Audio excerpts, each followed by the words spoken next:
આજે આપણે એક કંપો એનો એક પ્રકાર છે આત્મકથા, બરાબર? એ આજે આપણે શીખવાના છે અને આત્મકથા કોની લખવાની છે? તો એક વાંસળીની. વાંસળી મતલબ ફ્લૂટ. તમને ખબર છે વાંસળીનો સિનોનિમ શું છે? કોને ખબર છે? વાંસળી એટલે એને બીજા કયા નામથી બોલાવવામાં આવે છે? બાંસુરી એ તો હિન્દી વર્ડ થયો ને? ના, મોરલી. બરાબર, મોરલી એવું પણ કહેવામાં આવે છે વાંસળીને. વાંસળીનું બીજું નામ છે મોરલી. જેમ તમારું નામ હોય અને બીજું પેટ નેમ હોય કે નહીં, એમ વાંસળીનું પણ બીજું નામ છે મોરલી. બરાબર? પણ હવે એક વાંસળીની આત્મકથા એક કંપો ડિસ્કસ કરીએ ને એ પહેલા થોડીક વાતો કરીએ. બરાબર? કારણ કે આપણે જો કોઈ પણ ઋતુ એટલે સીઝન, ઋતુ વિશે તમે નિબંધ લખતા શીખી ગયા. બરાબર? કોઈની તહેવાર હોય તો એના વિશે નિબંધ લખતા શીખી ગયા. કોઈ પણ વ્યક્તિ વિશે લખવાનું હોય તો વ્યક્તિ વિશે તમે નિબંધ લખતા શીખી ગયા. બરાબર? દાખલા તરીકે પંડિત જવાહરલાલ નહેરુ, ગાંધીજી, આવી રીતે તમારે કંપો લખવાય તો આ બધું તમે શીખી ગયા. બરાબર? તો હવે એક નવો પ્રકાર છે નિબંધનો અને એ છે આત્મકથા. આ જો સાથે જ લખાય પણ અહીંયા હું પર્પઝલી છૂટું લખું છું. બરાબર? હવે આત્મ એટલે શું? આત્મ એટલે પોતે, જાતે. બરાબર? આત્મ એટલે પોતે, જાતે. અને કથા એટલે વાર્તા અથવા તો સ્ટોરી, જેને આપણે કહીએ છીએ. કથા પણ કહી શકાય, વાર્તા પણ કહી શકાય. બરાબર? તો આત્મકથા એટલે એનો મતલબ શું થયો? પોતે જ પોતાની વાર્તા કહે તેને શું કહેવાય? આત્મકથા. બરાબર? જેમ કે ગાંધીજીએ લખી હતી ઓટોબાયોગ્રાફી, જેનું નામ છે સત્યના પ્રયોગો. બરાબર? બધા રાઇટરો હોય એ પોતાના આખી લાઈફની સ્ટોરી લખે, જેને આપણે કેમ નોવેલ આવે, બરાબર, શોર્ટ સ્ટોરીઝની બુક આવે, બરાબર, એમાં નાની નાની સ્ટોરીઝ હોય. એવી રીતે ઓટોબાયોગ્રાફી પણ એક ટાઈપ છે, લિટરેચરનો એક ટાઈપ છે. બરાબર? એવી રીતે કંપોનો પણ તમે ફેસ્ટિવલને રિલેટેડ કંપો લખ્યા, સીઝન રિલેટેડ કંપો લખ્યા. બરાબર? કોઈક મહાન વ્યક્તિને રિલેટેડ તમે કંપો લખ્યા. કોઈક સ્થળ હોય, પ્લેસ, દાખલા તરીકે મારું ગુજરાત, મારો દેશ ભારત, બરાબર, તો એને રિલેટેડ તમે કંપો લખ્યા. બરાબર છે? પણ આ એક નવા પ્રકારની આપણે વાત કરી, જેમ મેં આગળ કીધું એમ આત્મકથા એટલે પોતે જ પોતાની કથા કરવાની છે. બરાબર? દાખલા તરીકે મારે મારી આત્મકથા લખવી છે તો હું અહીંયા બે એક્ઝામ્પલ આપું છું. એમાંથી કયું એક્ઝામ્પલ રિલેટેડ થશે જ્યારે મારે એક્સપ્લેન કરવું હશે એ તમારે નોટિસ કરવાની છે. પહેલો પ્રકાર એ હશે કે જ્યારે મારે કથા કરવાની, એટલે મારી આત્મકથા જ્યારે હું લખતી હોઈશ ત્યારે હું એવું લખું કે મારું નામ બેલા છે, મારો જન્મ અહીંયા થયો, મારા માતા પિતાનું નામ આ છે, બરાબર, ડેશ ડેશ ડેશ છે, બરાબર, મારું બાળપણ ડેશ ગામમાં વીત્યું, બરાબર, ઘણા બધા મારા મિત્રો રહ્યા, બરાબર, ડેશ ગામમાં હું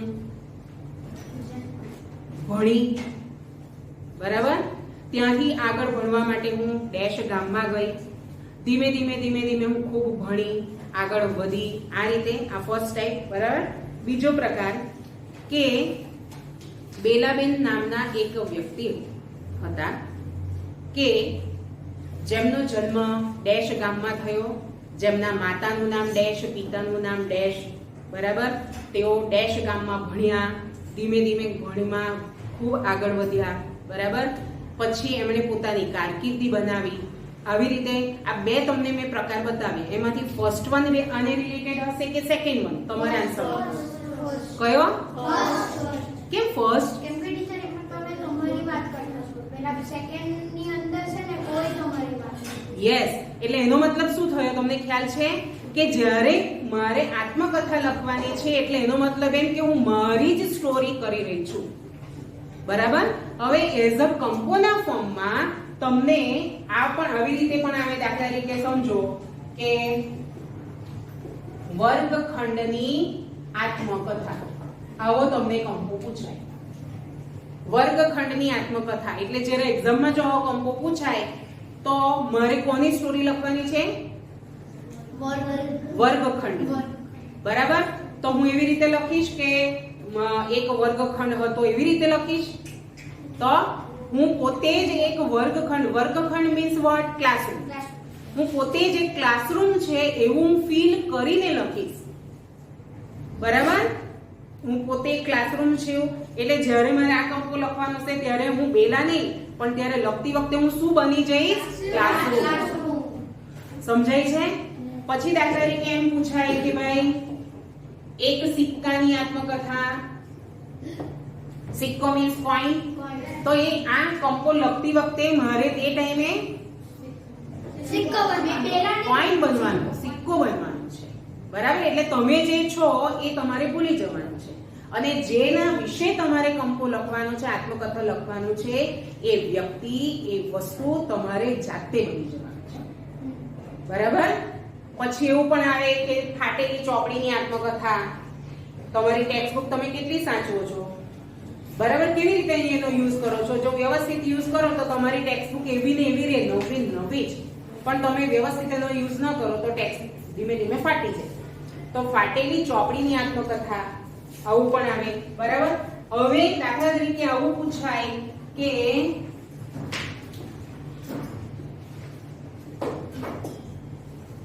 ગામડું બોલે છે. તો આપણે શું સમજવાનું? હા, બોલે છે કોણ? ગામડું. એટલે પોતાની સ્ટોરી કોણ કરે છે? અહીંયા ગામ કરે છે. એટલે આ કયું ફોર્મ થયું? આત્મકથાનું જે ફોર્મ થયું કંપોમાં. સમજાય છે તમને? ખ્યાલ આવ્યો? તો અહીંયા ભલે આત્મકથા એવો વર્ડ નથી પણ આ ટાઇટલ ઉપરથી આપણને સમજાઈ જાય કે આ એક આત્મકથા જ છે. એનો જ એક પ્રકાર છે નિબંધમાં. એટલે મારે વિલેજ બનીને એ આખો કંપો કમ્પ્લીટ કરવાનો. બરાબર. હવે કોઈ પણ કંપો તમે આત્મકથા લખો ને તો એના જુદા જુદા મુદ્દા આવે. મુદ્દા ન આપ્યા હોય તો આપણે વિચારી અને મુદ્દા બનાવવાના. મુદ્દો પોઈન્ટ નંબર 1 એ શું આવશે? પ્રસ્તાવના. પ્રસ્તાવનામાં શું આવશે? પરિચય આવે, ઇન્ટ્રોડક્શન આવે કે ભાઈ હું કોણ છું, મારા મમ્મી પપ્પાનું નામ શું છે, હું ક્યાં રહું છું, મારો જન્મ કેવી રીતે થયો, આ બધું આવે. બરાબર. પછી આવે પોઈન્ટ નંબર 2 તો એનું બાળપણ એટલે કે ચાઇલ્ડહુડ કેવું રહ્યું એ. નંબર 3 તો કે યુવાવસ્થા કેવી રહી એનું આવે વર્ણન. બરાબર. પોઈન્ટ નંબર 4 શું મેળવ્યું. પોઈન્ટ નંબર 5 શીખ અને હાલની પરિસ્થિતિ. આ એનો એન્ડ આવશે.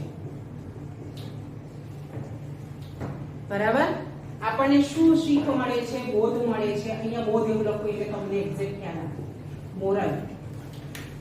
બરાબર. કોઈક વસ્તુ એવી હોય કે જે આપણને મોરલ શીખવી જતું હોય, કોઈક એવી હોય કે એની અત્યારની કન્ડિશન કેવી છે એના ઉપરથી એનો એન્ડ થઈ શકે. બરાબર. તો તમે આ જે પોઈન્ટ બનાવી દીધા એ પોઈન્ટમાં એનું જ એક્સપ્લેનેશન આવવું જોઈએ. ખ્યાલ આવ્યો? હવે આપણે વિચારી કેવી રીતે શકીએ, કેવી રીતે આપણે વિચાર શક્તિને ખીલવી શકીએ? તો આપણી પાસે વોકેબ્યુલરી હોવી જોઈએ. જેમ અત્યારે તમને પહેલા કીધું કે વાંસળી એનો બીજો અર્થ પણ છે, બીજું નામ પણ છે, એ તમને ખબર છે તો તમે કોઈ જ બોલી ન શક્યા. એનો મતલબ એમ કે તમારી પાસે પૂરતી વોકેબ્યુલરી અહીંયા સ્ટોર નથી. ખ્યાલ આવ્યો? એટલે નવા નવા જેટલા શબ્દો આપણે સાંભળીએ, ધ્યાન આપીએ, જાણીએ, વાંચીએ તો આપણી વોકેબ્યુલરી વધે. અને જ્યારે આપણી વોકેબ્યુલરી વધે ત્યારે આપણે નવા નવા એક જ શબ્દ હોય પણ એના નવા નવા સિનોનિમ વર્ડ યુઝ કરીને આપણે આપણું રિટન વર્ક એકદમ પરફેક્ટ બનાવી શકીએ.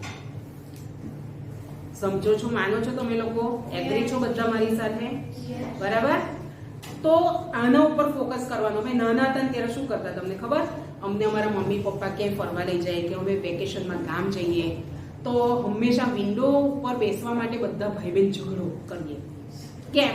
તમને પણ વિન્ડો સીટ ગમતી જ હશે. પણ અમે શું કામ ઝઘડતા? તો કે વિન્ડો સીટ મળે ને તો જ્યારે ખાલી એરિયા હોય તો ત્યારે નેચરને એન્જોય કરતા. ઓ પેલું ઝાડ તો જો કેટલું મોટું છે, એની બ્રાન્ચ તો જો કેવી છે, અરે એનું ટ્રંક તો જો કેટલું આમ સ્મૂધ છે, કેટલું લીસું લીસું લાગે, એનો કલર તો છે જાણે આઈસ્ક્રીમ જેવો જ લાગે. આવું બધું અમે વિચારીએ.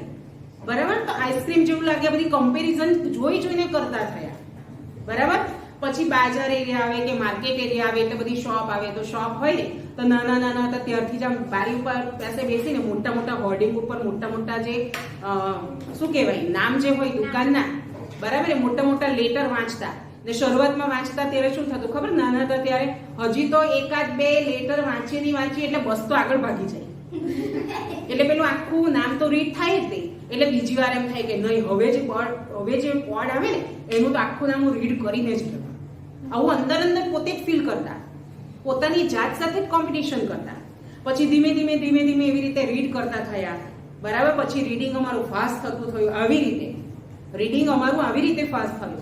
પછી મોટા થયા ને એટલે મોટા લેટરથી જે બોર્ડ લખેલા એ તો બહુ વાંચી કાઢ્યા. હવે એની નીચે નાના જે લેટર લખ્યા છે બધા વર્ડ્સ, એ હવે વાંચી શકાય છે કે નથી બસમાંથી બેઠા બરાબર, એનો ઉપર ફોકસ કરતા. અને એવી રીતે એની નીચેના નાના જે વર્ડ્સ છે એ વાંચવા અમે પ્રયત્ન કરતા. બરાબર.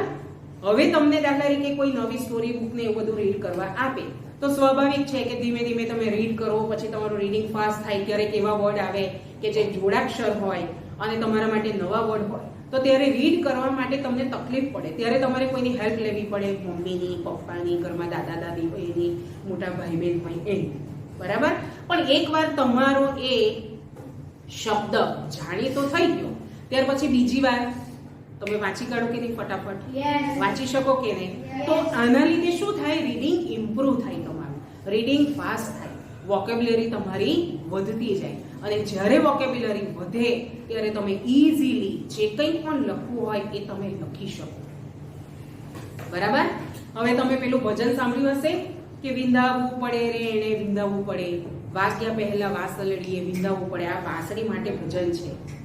વિંધાવવું પડે રે એને વિંધાવવું પડે રે, વાગ્યા પહેલા વાસળડીએ વિંધાવવું પડે.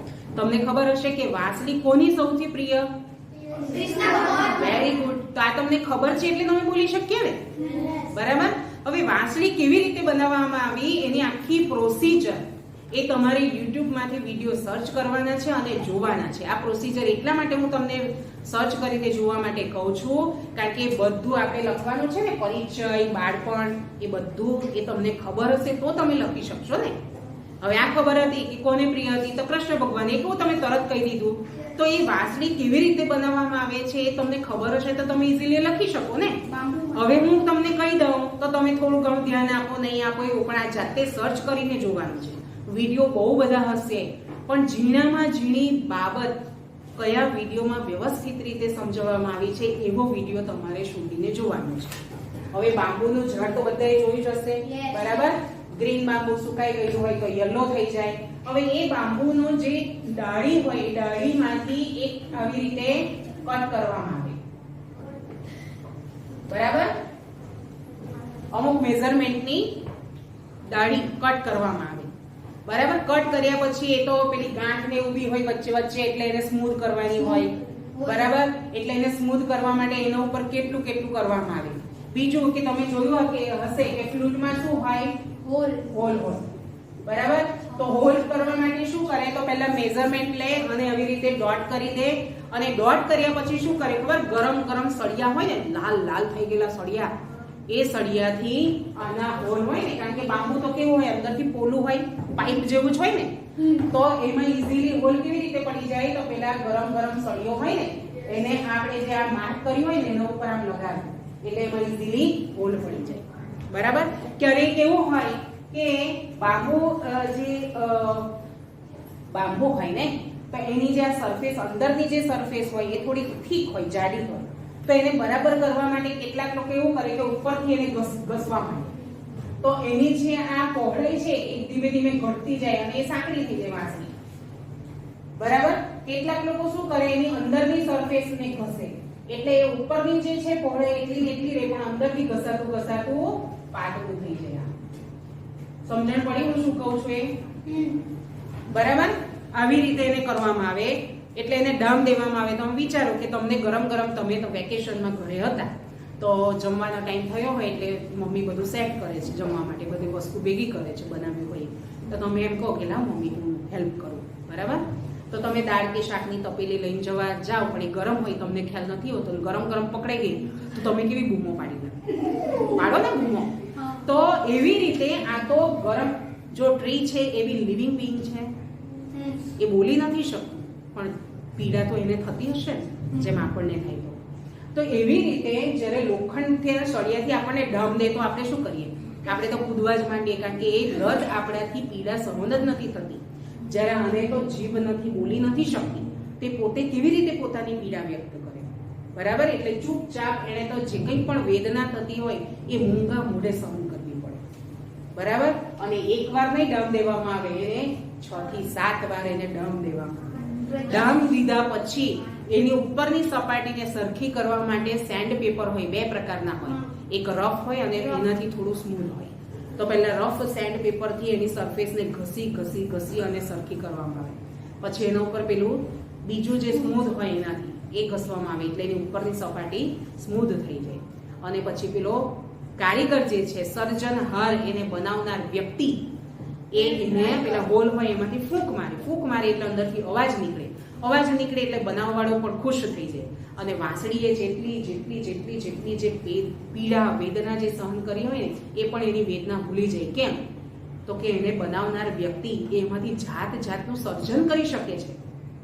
કેટલા પ્રકારના સૂરો એ વગાડી શકે છે. બરાબર. તો એ કેટલું બીજાને કેટલી મદદરૂપ થાય છે, કેટલી પ્રિય બની જાય છે. બરાબર. તો આ બધી વાતો તમારે લખવાની છે. દાખલા તરીકે વાંસનું ઝાડ, બરાબર, એ મારું ઉદ્ગમ સ્થાન, ત્યાંથી મારો જન્મ થયો. મારા સર્જનહારે મને ત્યાંથી કાપી અને અલગ કર્યો, મને મારે જન્મદાતા ત્યાંથી અલગ કર્યો. બરાબર. અને પછી મને સરખી કરી કાપી અને અલગ અલગ જગ્યાએ કંઈક ને કંઈક અંકિત કરી, ચિહ્ન અંકિત કરી અને પછી મને ધગધગતા ગરમ સળિયાથી ડામ દીધો. બરાબર. એ જે વેદના છે, જે પીડા છે, જે વાચા છે, એ હું વ્યક્ત કરી શકતી નથી, કારણ કે મારી વાચા નથી, હું બોલી નથી શકતી, એટલે હું બૂમો પણ નથી પાડી શકતી. અને ચૂપચાપ મને જે ડામ દેવામાં આવે છે એ ડામની વેદના મારે સહન કરવી પડે છે. બરાબર. અને ત્યાર પછી શું આવે? હજી બાળપણ, એટલે હજી તો એ ટ્રેન થઈ રહી છે ને, એને તો હજી તો બની રહી છે, એટલે એમાં એ બધું આવશે.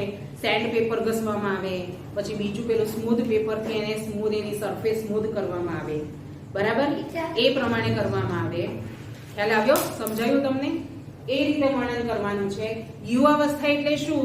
કે હવે બરાબર થઈ ગઈ છે. બરાબર. હવે કંઈક ને કંઈક બીજાનો ઉપયોગમાં આવી શકે છે. એટલે હવે એ શું કરે છે? તો પેલો જે એને બનાવનાર જે વ્યક્તિ છે, એટલે એનું સર્જન કરનાર જે સર્જનહાર છે એના પિતા છે. બરાબર. જેમ મમ્મી આપણને બોર્ન આપે છે, જન્મ આપે છે, તો પપ્પા આપણને શું કરે છે? ટ્રેન કરવાનું કામ પપ્પા કરે છે. કે જીવનમાં કંઈક પણ મુશ્કેલીઓ આવે તે મુશ્કેલીમાં કેવી રીતે ટકી શકવાનું, તો એના માટે આપણને કોણ સમજાવે છે? પપ્પા. મમ્મી પણ સમજાવે, પણ પપ્પાનો રોલ એમાં સૌથી વિશેષ હોય. બરાબર. કારણ કે મમ્મી ઘરનું તમારું કેર કરવાનું એ સંભાળે છે, તો બહારથી તમને આમ પરફેક્ટ બનાવવાનું કામ કોણ કરે છે? પપ્પા કરે છે. બરાબર. પપ્પા કરે છે. એવી રીતે એનો સર્જનહાર એના પિતા કહેવાય. ખ્યાલ એટલે આવી રીતે વેદના ખૂબ સહન એને સહેવી પડે છે. બરાબર. અને વેદના સહ્યા પછી પેલો જે સર્જનહાર છે એ એના કાણામાંથી ફૂંક મારે છે, અને ફૂંક મારતા શું નીકળે છે? વિવિધ પ્રકારના સૂરો નીકળે છે. બરાબર. એટલે એનું સર્જન કરનાર જે સર્જનહાર છે એ એનાથી ખૂબ ખુશ થઈ જાય છે. અને હું પણ એને ખુશ થતા જોઈ હું પણ મારી ભૂતકાળમાં બેઠેલી જે વેદના હતી, જે પીડા હતી, એ પણ હું ભૂલી ગઈ. બરાબર. એ હું ભૂલી ગઈ અને હું પણ એની ખુશીમાં સામેલ થઈ ગઈ. અને ત્યાર પછી જાતના રાગ રાગીણીઓ ઉત્પન્ન કર્યા, અને જેને હું પ્રિય રહી એ હંમેશા મને પોતાની સાથે પ્રાણથી પણ અધિક પ્યારી મને સાચવવા લાગ્યા. બરાબર. જેમ કે ભગવાન કૃષ્ણને પણ હું પ્રાણથી પ્યારી હતી. બરાબર. મોહનને પ્યારી એટલે હું મુરલી હતી. બરાબર. અને મારી જે ભગવાન કૃષ્ણને જે હું પ્રિય થાય એ શા કારણે પ્રિય થાય એના માટે તો મારા જીવનમાંથી પ્રેરણા લઈને મારા નામનું ભજન પણ બન્યું વિંધાવવું પડે એને વિંધાવવું પડે વાગ્યા પહેલા વાસળડીને વિંધાવવું પડે અને આમ હું સૌના જીવનમાં કંઈક ને કંઈક રીતે બોધપાઠ બની સૌને મદદરૂપ થતી ગઈ બરાબર એટલે પછી છેલ્લે હાલની સ્થિતિ શું તો કે અત્યારે હું ખૂબ ખુશ છું બધાને મદદરૂપ થાઉં છું પણ મારા જીવન ઉપરથી હું આપ સૌને એ કહેવા માંગુ છું કે જો પહેલા આપણે પૂરેપૂરો વેદના પીડા સહન કરી તપ કરી અને પરિશ્રમ કરીએ ને તો એનું ફળ પાછળથી મીઠું મધ જેવું જ મળે બરાબર અને આપણું વર્તમાન અને આપણું ભવિષ્ય ખૂબ જ ઉજ્જવળ બને બરાબર આ બોધ આપણને વાસળી આપે છે શીખવાડે છે તો આ રીતે તમારે કંપો લખવાનો છે ખ્યાલ આવ્યો